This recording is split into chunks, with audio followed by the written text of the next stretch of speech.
Study IQ IAS, अब तैयारी हुई अफोर्डेबल। सुनाई दे रहा है, बहरा नहीं हूं मैं। आपको लगेगा सर ये कहीं सुना सुना हुआ लगता है। बिल्कुल सुना हुआ है।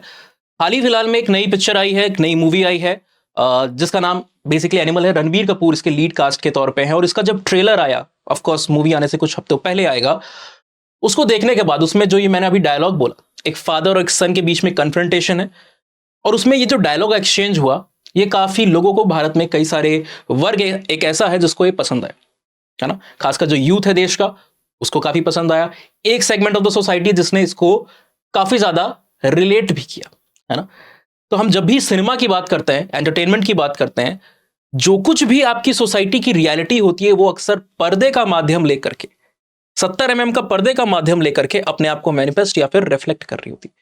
यानी कि सोसाइटी की असलियत कई बार हमें सिनेमा में ट्रांसेंड होते हुए, ट्रांसलेट होते हुए देखने को मिल रही होती है। So lot of people have like, scholars भी कई सारे हैं, कई सारे जो आप कह सकते हो कि थिंकर्स हैं, है ना। उन्होंने भी अपनी राय इस चीज के ऊपर रखी और रिलेट करके इसके ऊपर अपने अपने राय को पेश कर रहे हैं कि जो सोशल ट्रॉमाज है, जो चाइल्डहुड ट्रॉमाज है, उसके ऊपर we need to speak. And of course कोई भी मूवी होती है, if it is pertaining to a subject, ये सारी बातें ऑब्वियस हो जाती हैं, पर हमारे लिए कैसे ये इंपॉर्टेंट है।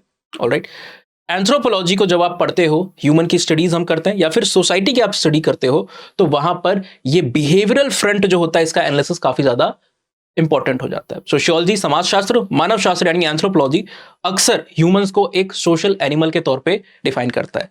तो सोशल एनिमल है यानी हमें सोशलाइज करने की जरूरत है, इंटर डिपेंडेंट होना है हमें एक दूसरे पे, कुछ ऑर्गेनाइजेशन, इंस्टीट्यूशन के माध्यम से हमें अपनी नीड्स को ग्रेटिफाई करना है, सेटिस्फाई करना है ना। तो ये सब तो जरूरी है, पर ऐसा क्या होता है इंसान के जीवन में कि ये सोशल एनिमल में से सोशल निकल जाता है और इंसान महज एनिमल बन के रह जाता है। कई बार ऐसे इंडिविजुअल्स डेविएंट बिहेवियर को भी सोसाइटी में मैनिफेस्ट कर रहे होते हैं।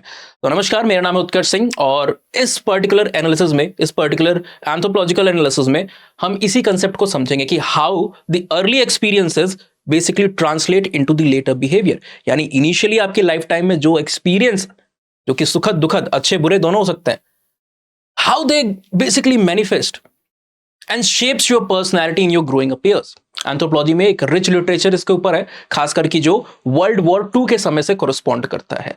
आप अगर देखते हो एंथ्रोपोलॉजी के बारे में, आपने सुना हुआ है, पहले लेक्चर्स को देखे हुए हैं, तो एक बहुत ही बड़े, probably one of the most influential and popular anthropologist name Bronislaw Malinowski, उन्होंने जब अपना वर्क किया था तो वर्ल्ड वॉर फर्स्ट आ गई थी। वो अगर 6 महीने 8 महीने अपना वर्क सोच करके निकले थे तो उनका पूरा का पूरा समय वहां पर एक्सपैंड हो जाता है। सिमिलरली हाइमनडॉर्फ नाम के एक इंडिविजुअल थे जो कि इंडिया में आते हैं और हमारी नागास की जो ट्राइब है नॉर्थ ईस्टर्न स्टेट में, उनके ऊपर यानी कि कोनियक नागास के ऊपर उन्होंने स्टडी की। वहां पर भी मूवमेंट की रिस्ट्रिक्शन, क्योंकि जब भी वर्ल्ड वॉर्स होती है आपको ये बेसिकली पता होता है कि मूवमेंट जो होगी आपकी वहां हिंडर्ड होने वाली, रुकावटें उसमें आने वाली होती है। और एंथ्रोपोलॉजिस्ट अपने काम को तो इन सारी चीजों की वजह से रोकना चाहेंगे नहीं, तो एक नई तकनीक को हमने वहां पर शुरू किया था जिसको हम कहते हैं कल्चर एट डिस्टेंस।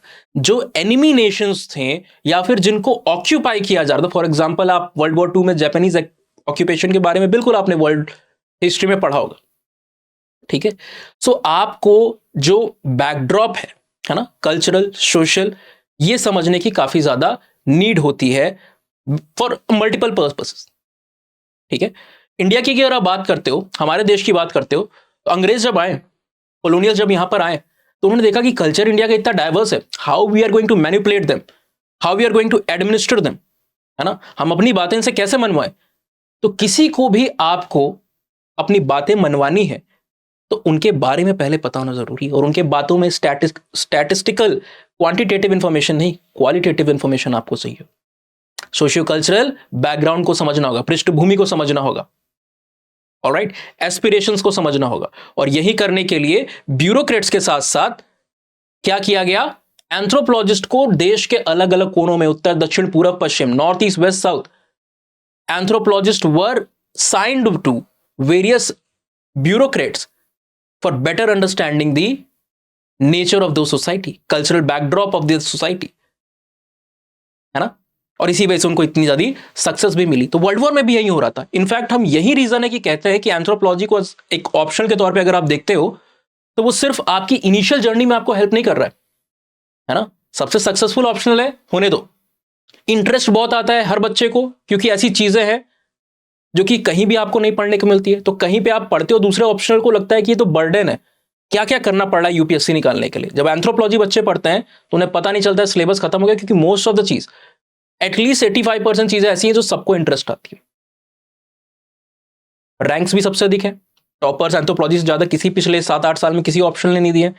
और जब हम ज्यादा की बात कर रहे होते तो 90-20 का डिफरेंस नहीं है, वो 15-20 का डिफरेंस है। इतना डिफरेंस है बाकी ऑप्शन में जब टॉपर्स की बात होती है। पर इस सारी चीज को आप हटा भी दीजिए, पोस्ट योर सिलेक्शन जब आप ग्राउंड पे उतरते हो तो हम कहते हैं कि आपको people centric, human centric, citizen centric approach को अपनाना है एडमिनिस्ट्रेशन के अंदर में। ऑलराइट, और ये चीज में आपको कौन ट्यून करता है? एंथ्रोपोलॉजी। तो इकलौता ऐसा ऑप्शनल है जो सिर्फ पहले नहीं, आपको सिलेक्शन के बाद भी ग्राउंड में बहुत ज्यादा हेल्प करने वाला है। अगर आप अभी भी ऐसी मोड़ पे हो जहां पर आप ऑप्शनल को चुनना चाह रहे हो कि ऑप्शनल कौन होना चाहिए, और आप अगर चाह रहे हो कि एंथ्रोपोलॉजी को एज एन ऑप्शन लेकर के आप अपनी लबासना की जर्नी को कैरी फॉरवर्ड करो, तो आपके पास एक अच्छा मौका है, क्योंकि दिसंबर 12 से हमारे बैचेस नए स्टार्ट हो रहे हैं। ऑलराइट, लगभग आपके पास एक हफ्ते का समय है, अभी ओरिएंटेशन चलेंगे शुरुआत में।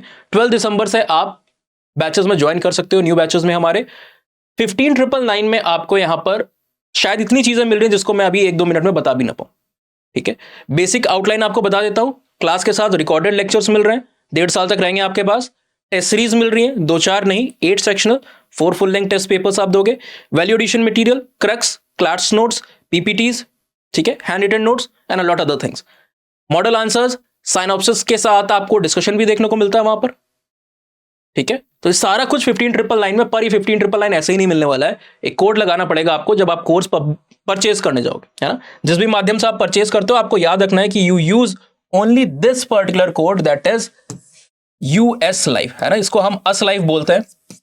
इसको इस्तेमाल करोगे तो 2 काम हो जाएंगे, एक तो मैक्सिमम डिस्काउंट भी मिल जाएगा, और सोशल मीडिया लिंक्स के थ्रू आपको पर्सनलाइज्ड ऑप्शनल की guidance throughout your preparation journey मिल रही होगी जब तक आपका कोर्स चल रहा होता है। नेक्स्ट चीज, एंथ्रोपोलॉजी डिकोडेड नाम का हमारा टेलीग्राम चैनल है। फ्री रिसोर्सेज या किसी भी तरह की और इन्फॉर्मेशन आपको चाहिए, मटेरियल चाहिए, क्विजेस में पार्टिसिपेट करना है, अपनी प्रिपरेशन को ट्रैक करना है, तो ये आपके लिए इंपॉर्टेंट प्लेटफॉर्म है, एंथ्रोपोलॉजी डिकोडेड बाय उत्कर्ष सिंह। इसको आप ज्वाइन कर सकते हो टेलीग्राम पे सर्च करके।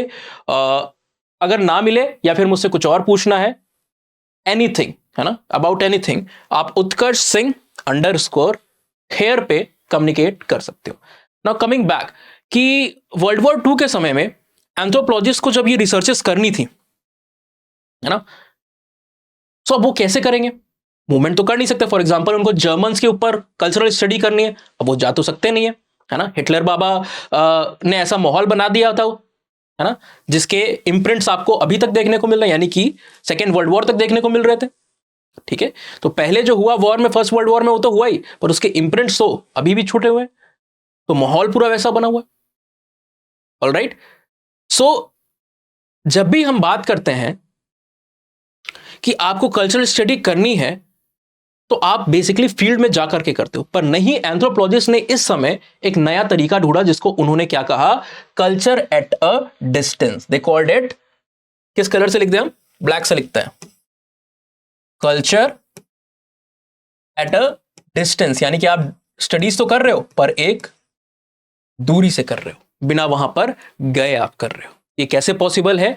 जो न्यूज़पेपर्स है, जो मेमोइर्स है ना, मेमोइर्स जिनको आप कई बार कहते हो, biographies, autobiographies, government record and other data, इनको आप यूज कर रहे हो along side the interaction with the prisoners of war, या फिर जो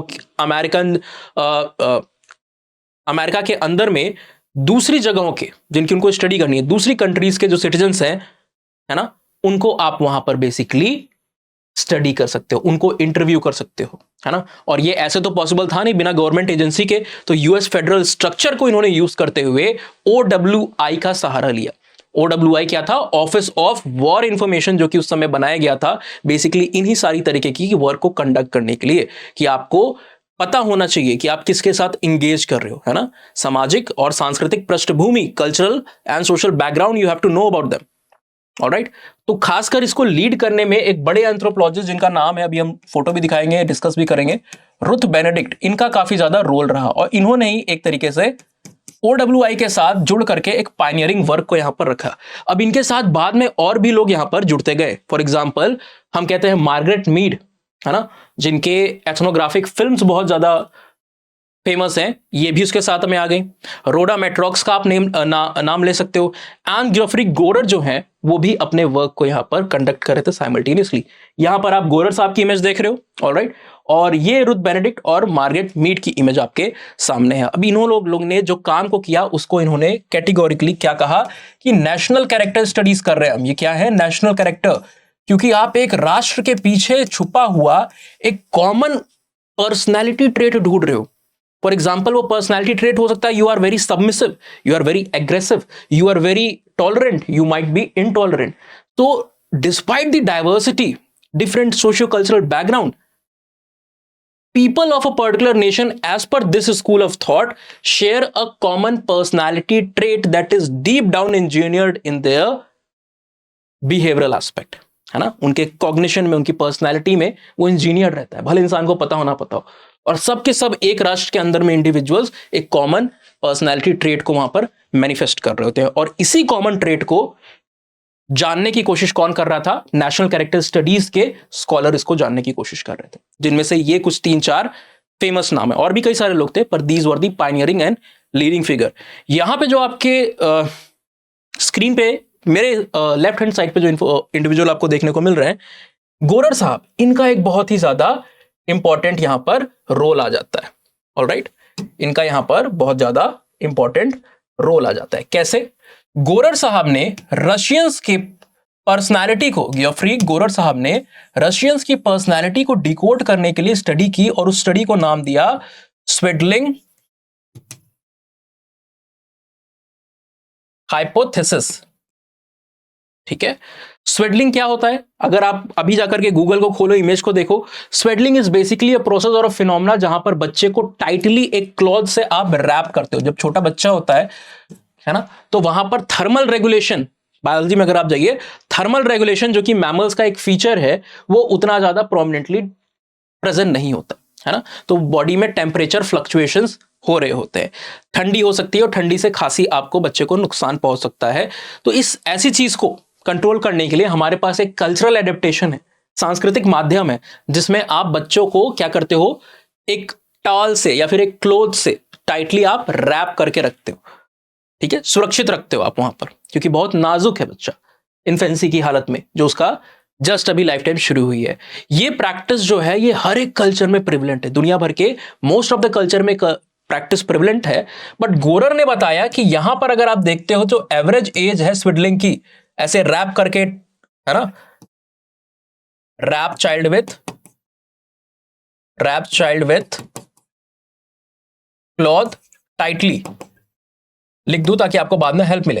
तो ये एवरेज टाइम फ्रेम दुनिया के अलग अलग कोनों में बदलता है, पर रशिया में, रशियंस के बीच में 9 मंथ्स का ऑन एन एवरेज पीरियड होता था, यानी कि 9 महीने तक ये बच्चे को ऐसे बात के रखते थे।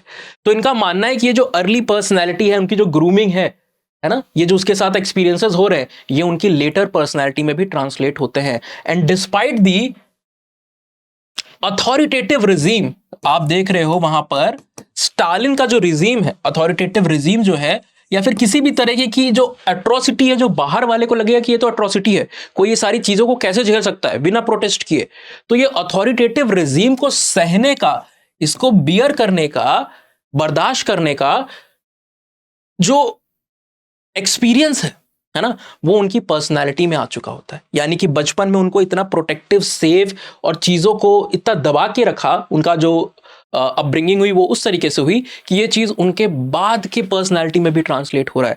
And they are never going against this authoritative regime. उनके लिए यही सही है, ये इंसुलेशन, ये एक सेफ्टी की तरह है। अथॉरिटेटिव रिजीम क्या है? एक इंसुलेशन की तरह है उनके लिए।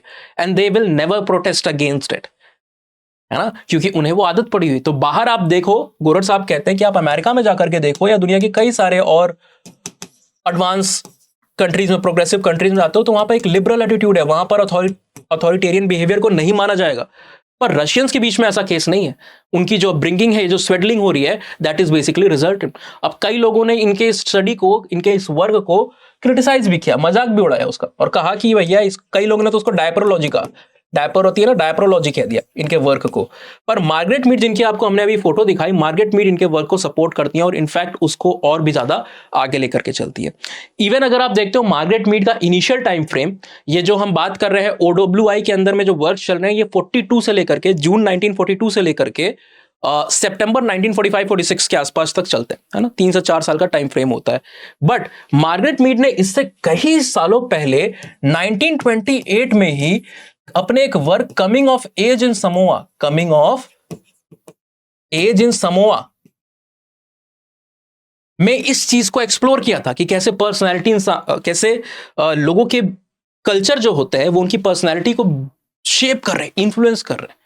ऑलराइट, तो इन्होंने देखा कि जो यंगर पीपल हैं, है ना, या एडोलेसेंट्स हैं, adolescent in America and a lot of other countries, उनके बीच में एक रिबेलियस एटीट्यूड होता है, बिहेवियर होता है।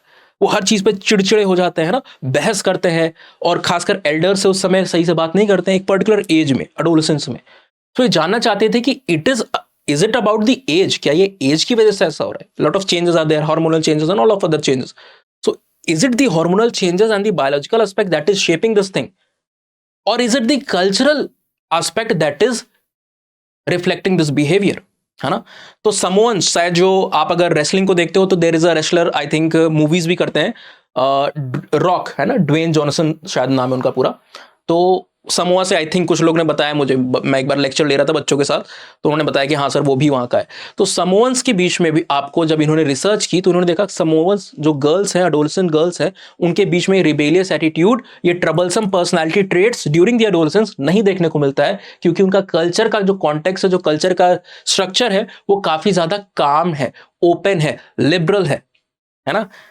और वो बिल्कुल ही डिफरेंट है as to compare to the American and lot of other societies. तो इन्होंने कहा कि culture does shape our personality and behaviour, alright, and that is something जो कि आप इस मूवी को अगर देखे हो, नहीं देखे हो, देखना है नहीं देखना है, वो दैट्स अ डिफरेंट थिंग। पर इसी तरीके की कंसेप्ट कई सारी मूवीज में आपको देखने को मिलता है ना। हाइपर मैस्कुलिनिटी को आप कई बार देखते हो मूवीज में, इंडियन सिनेमा में आ रही होती है उधर के। एक और मूवी शायद सेम डायरेक्टर ने एक रेड्डी कबीर सिंह करके मूवी बनाई थी, in that also you find the same similar phenomena, है ना। तो ये जो ट्रबल्ड इंडिविजुअल्स होते हैं या फिर अ लॉट ऑफ पीपल जो कि हमें इस तरीके के डेवियंस को दिखा रहे होते हैं समाज में, समाज की जो पृष्ठभूमि है, जो विचारधारा है, जो एक्सपेक्टेड नॉर्म्स हैं, उससे अलग होकर के चल रहे हैं, हट करके चल रहे हैं, है ना। उनके पीछे बहुत बार आप एनालाइज करोगे तो इस तरीके के अर्ली एक्सपीरियंसेस इन्वॉल्व होते हैं, और इसका एनालिसिस काफी ज्यादा जरूरी है अगर आपको किसी भी सोसाइटी को होलिस्टिक वे में समझना है। ऑलराइट, ठीक है। सो आई होप एनिमल कैसे बनते हैं और ये पर्सनैलिटी ट्रेट्स कहां से आते हैं, उसके बैकग्राउंड को आप इस लेक्चर के माध्यम से अच्छे से समझ पाओगे। नेक्स्ट लेक्चर में maybe with some more interesting video, जो कि आपको प्रेजेंट में सोसाइटी में जो हो रहा है, सिनेमा में जो हो रहा है, उसके कॉन्सेप्ट को इंटरलेट करके सिनेमा के साथ, सिनेमा के कॉन्सेप्ट को एकेडमिक कॉन्सेप्ट से जोड़ करके बताने की कोशिश करेंगे। तो till then, thank you, have a nice day, take care, signing off. Study IQ IAS, अब तैयारी हुई अफोर्डेबल।